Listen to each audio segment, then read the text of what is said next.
felony. Felony is such a crazy word because most of the time when you think of a felon or someone that has committed a felony, you automatically go to some real crazy criminal stuff. And I'm a felon, and I'm here to tell you guys that today. And there's a couple of reasons I want to talk about it. First of all, I think that it would help me a lot. I think this video is going to help me tremendously. I've thought about this video for about 3 months, and this is my 4th recording of the video. Hopefully this will be the one you guys see. So, I have 2 felonies. One is in North Carolina, one is in Ohio. The one I'm going to talk about today was in 1997. I was convicted in 98.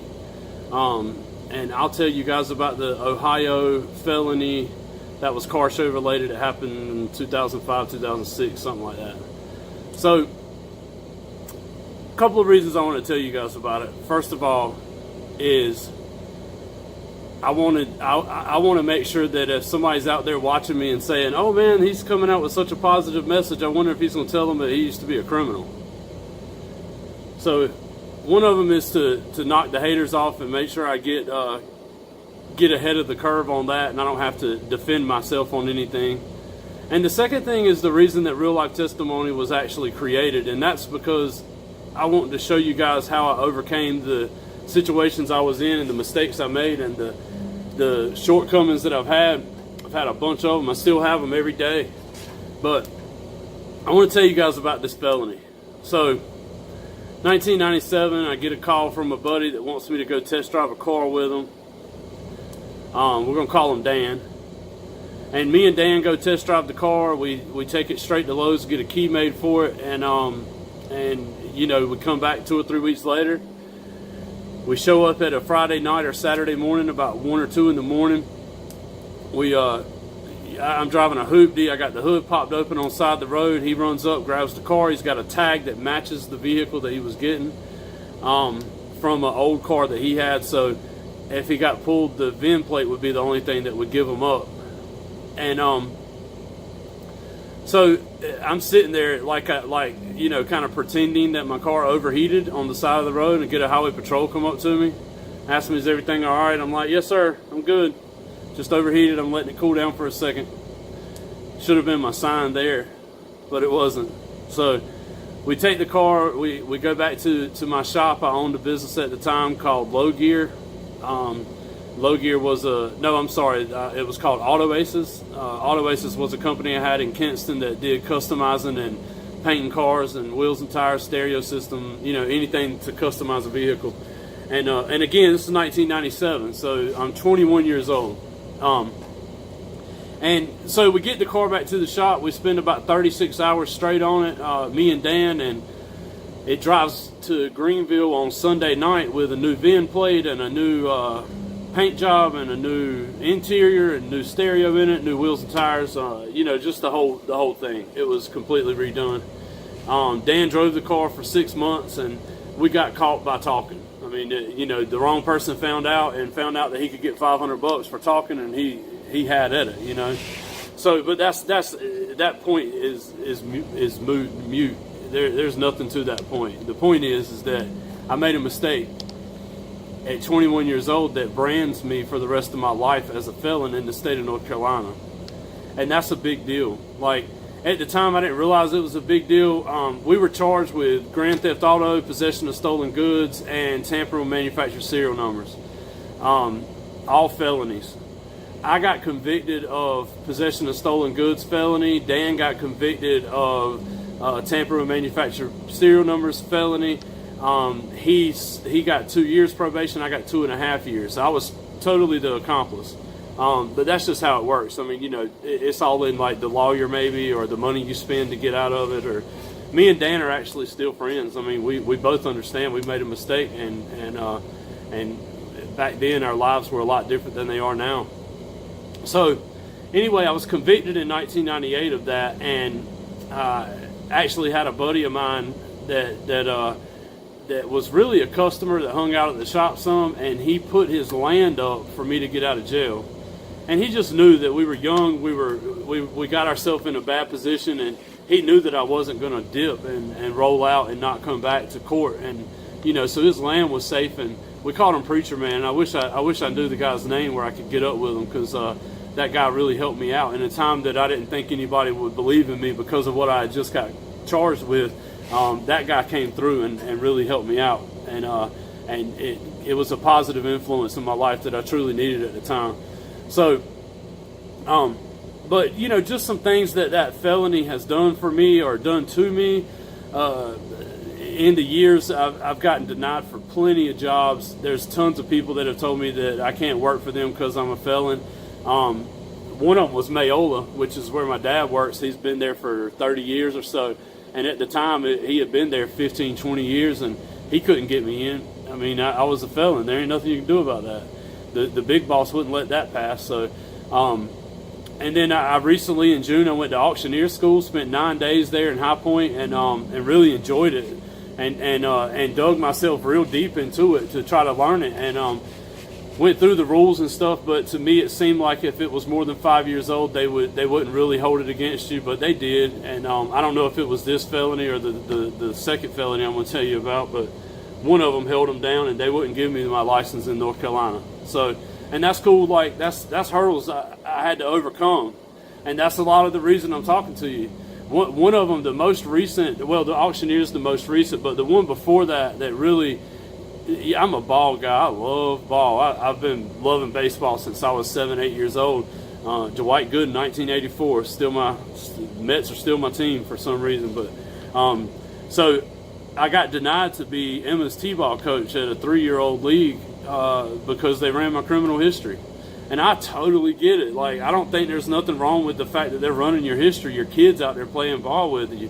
The thing that I hate, and nothing I could do about it. But felons aren't labeled as felons. Like, you're a non-violent felon that stole a car with a buddy. Not, you could be a murderer or a rapist or somebody that did some real crazy bank robberies. And they're still called a felon. Like, we're all called the same thing. So there really isn't any breakdown of how hard of a felon you are as far as to the street. Now, as far as law enforcement goes, they probably have a way to decipher what kind of felon you are. But regardless, that's kind of a label that's put on you when you get a felony, and it's a tough label. Like, that's something that right now we're talking 20 years past the time I was convicted, and it still affects me. Like, it affects me not daily, but it does affect me. So if you're out there thinking about doing something criminal, just remember that. Don't do nothing criminal. It'll catch up to you. It doesn't matter how good you think you are, or how you think you got the system figured out. If you are doing something wrong, it's going to catch up to you. I don't care who you are. I don't care how invincible you think you are. And so I overcame that felony. I overcame that felony. I was a business owner at the time. I shut that shop down real soon after that. I went to work at a body shop in Greenville as a foreman, and that led to a job at a safe company where I was actually cracking bank vaults and little teller machines. And I wasn't the best by any means. I worked there a couple of years, but it was a good job to have. And I can't remember if the application didn't ask me the felony question or if I lied on the application. It was one or the other, and I'm straight with you. I'll tell you the truth, if I could remember. But and then after that was when Low Gear started. And the thing is that regardless of me being a felon and me having this label on me on all these applications, I was capable of picking up my pieces and saying, look, I don't want to go down that path anymore. I have no desire to go down that path. I'm going to straighten my life up, and I'm going to come out and be clean and do the right thing, and everything's going to fall into place. And that's exactly what happened. I mean, I've had seasons in my life just like anybody has seasons in their life. But I was capable of overcoming my felony. And that's where I want to talk to you guys, is I want you to know that regardless of the situation you're in, how difficult it seems right now, God never puts anything on you that you can't handle. And I will attest to that, where I have felt like I wanted to crawl in a cave and just not come back out for a couple of years. And I stood up and said, you know what, I'm not going to take that approach. I'm going to try to be positive and go forward and figure things out. And I take risks. I do things that some people would call very scary. But we ain't got but one life to live. I don't have money. I've never had money. So every business endeavor I've done has been off the skin. It's been off going in there and just busting it out. There's no other way to do it.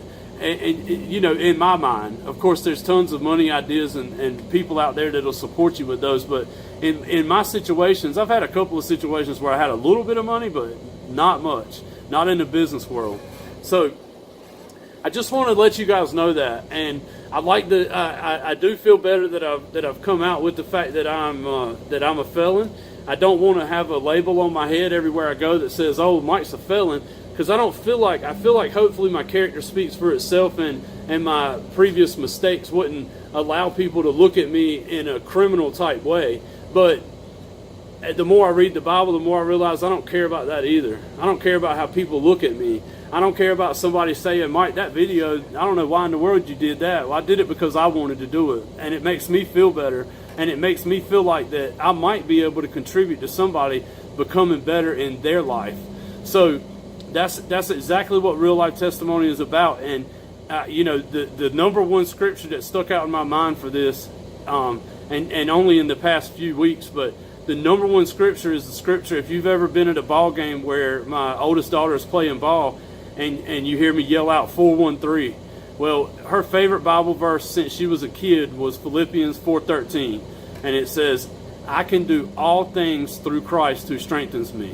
It's a very simple scripture, but it is so powerful. And if you trust and believe in that scripture, and every time you get in a rut and you say, "Look, I got to bounce out of this rut," just yell out 413. Just throw it in your head, 413. Make sure you understand that you can do anything. You can overcome any obstacle that you feel like is as high as a mountain. Just overcome it. Old man told me years ago, you know, anytime you have anything huge in front of you that you have to tackle, there's nothing you could do but do it. And he says, you know how you eat an elephant? One bite at a time. That's all you can do. Just continue to go up and up and up and up and up. Take little steps, and then you'll look back and it'll look like big leaps that you just took. So keep it together. Thank you guys for watching my videos. I appreciate all the love that I've been getting recently. I really am blown away at some of the people that have reached out to me, and I'm really excited and looking forward to what the rest of my life holds. So from this point on, it's positive, and we're going to stick with God. So real life testimony, because everybody has a story. Peace.